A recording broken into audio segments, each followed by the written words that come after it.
Welcome to Bible by the Fire, where we study the Bible by a fire. This channel is out of control and we say it every Sunday. Monday through Friday we play survival games and we try to be encouraging, we try to be an uplifting presence and a blessing. Sundays we set aside for a Bible study.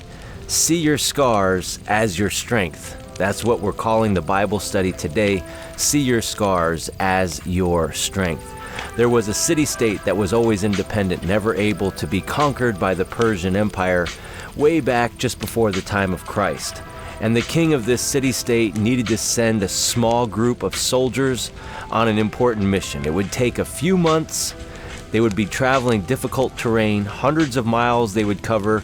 It would be very, very dangerous. He needed the smartest, the strongest, the fastest, and the bravest. He had his general conduct a series of tests, including an obstacle course similar to those we call Spartans. You know, we have those Spartan races today, except theirs was longer, more arduous, and more dangerous. They also did a series of other strength tests and things like that. He had his general rank these people who wanted to go on this mission, these soldiers, from 1 to 50, the top 50, and King wanted to interview the top 50. So he brought in the number one prospect. He had to be like 23 years old, fit, strong, young, healthy, fast, 6'3", 200 pound. I mean, just lean and mean, good fighter, passed the test with flying colors, number one prospect. King looked him up and down and said one word: out. The second prospect came in. He tested second overall. King looked him up and down, said out.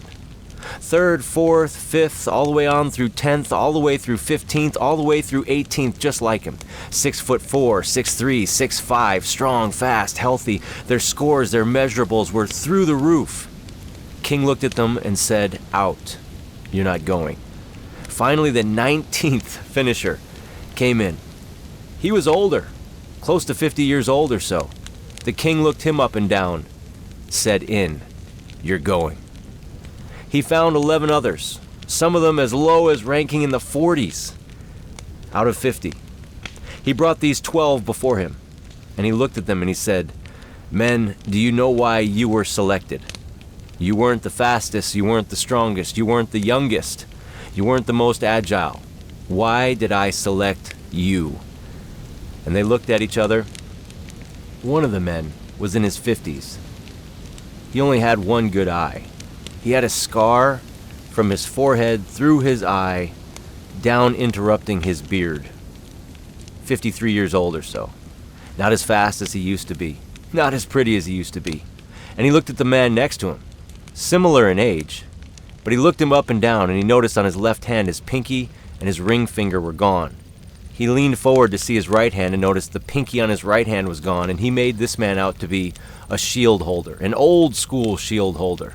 Would have to hold up the shields when the arrows were coming or be the front line of a battle. And oftentimes with the older shields, if an arrow was coming and it was heavy enough, coming from far enough, and if it had enough velocity, coming from high enough, they would poke through the shields enough to take out a finger. He noticed the man was missing a finger. He looked at the man next to him and saw that man had pulled an arrow or two out of his left shoulder. And as he looked down the line, he saw that each man that the king had selected had a gnarly scar of some kind. Some on the calf, some across the triceps, some on the face, a couple on the neck. That man looked at the king and raised his hand. The king pointed at him. He said, Sir, Your Highness, I see what you've done here. You've only selected men with scars. The king selected men with scars because he saw scars as a strength. He saw men with missing fingers, men with gouges, men with eyes missing, men with scars across their necks, and yet they kept coming back for more. That inspired the king. He didn't need the youngest, the fastest, the highest jumping, the most agile, the most athletic. What he needed was men with resolve. Men who knew what pain was like, men who had experienced hardship, and yet they saw something of honor that was worth enough to get back in the fight.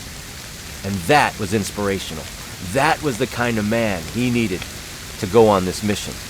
Your scars can be your strength. That is absolutely true. 2 Corinthians chapter 12, verse 9. Paul is saying, why do I have this condition? Why am I suffering this hardship? He said, I asked the Lord if he would take it away. But the Lord said to him, my grace is sufficient for you. My power is perfected in weakness. In other words, where you have scars, where you have wounds, where you have weakness, that's where you're going to lean on the Lord. You're going to trust in Him, and that weakness is actually going to be used as a strength. Romans chapter 8, verse 28. And we know this, that all things work together for good to those who love God and are called according to His purpose. If you love God and you're living out His purpose in your life, He's going to take those scars and He's going to use them for good. He's going to take those hardships in your past and He's going to use them for good. All things work together for good to those who love God and are called according to His purpose. And there's a lot to be said here, and there are many ranges of beliefs here. I don't know that all things work together for good apart from God. But I know when I bring my life to God, the good, the bad, the ugly, my mistakes, my regrets, He takes it all, and in His sovereignty, He turns and He uses it for good, somehow, some way. And I've seen it play out that way hundreds of times over the course of my life, if not into the thousands, with different people that I know, that He does, God does, work things together for good to those who love Him and are called according to His purpose. Those scars, they can be turned and used for good. Think about the most influential man ever to walk the earth, whether people follow him or not, whether people believe in him or not. I believe in him. Jesus. Even his enemies believed in him. We see the writings in the Talmud, his enemies writing about him. If enemies wrote about him, that means two things. One, he existed. And when they blamed all the crazy things he did on sorcery and witchcraft, that means he also did some pretty fantastic things. Yeah, Jesus is not just mentioned in the Bible. I believe Jesus is a real person. I believe Jesus is the Son of God who died on the cross, rose from the dead, and is coming again. And we know his enemies even wrote about some of the things that he did. But what did he say? In Luke 24:39, look at my hands, look at my feet, touch my scars. His scars changed the world. When you're willing to take on some pain, when you're willing to go through something difficult and still come back for more, and still show up with love in your heart, and still come back to serve your fellow man, that's powerful. That's inspirational. That's world-changing. When you don't just lay down and give it up, when you don't just become a whiner, when you don't join the pansy patrol and just fall into a dark hole of narcissism and self-pity, but when you will get back up, like that Scar Squad in the beginning, and say, this is honorable. There's something worth fighting for here. I'm going back for my family. I'm going back to keep battling for my friends. I'm going back to keep serving the kingdom of heaven. That's why that king chose those men, is because they were men who knew pain and yet kept coming back. Their scars were their strength. Years back, my wife was pregnant with our son. Sadly, we lost that pregnancy. And that was one part of her beginning Refuge Pregnancy Center in Indio, California. It's a pregnancy center mostly for teens, but for anyone who's pregnant and scared. They don't know what to do. They're vulnerable. They're considering abortion and things like that. After what my wife had gone through and the pain that she felt, she started this. It started with a hotline on a flip phone. And now it serves hundreds of people every month. We see thousands coming through there. And first and foremost, the mother, the woman who is pregnant, is loved, she is supported, she is cared for, she is told about the love of Jesus, and then they give an ultrasound and they give all kinds of medical aid and medical care. And honestly, they're a pro-life organization. They want the mother to make the decision to save that baby because we believe that that's a creation of God, that baby is God created, and that baby's life has value. But they love the mother first. That's one thing I love about that organization. Since then, she's turned it over to a board and she's walked away. She's helping, obviously, raising our kids and a part of that. But it was a decade of her life. And it came from a place of pain. It came from a very deep scar. And yet to this day, it's blessed thousands of women. And thousands of babies have been born because of it. From the scar came the strength. What scars do you have? Real physical, emotional, spiritual, relationship-wise? Let that scar be your strength. I'm not saying it's easy, but I'm saying there's something worth getting back in that fight.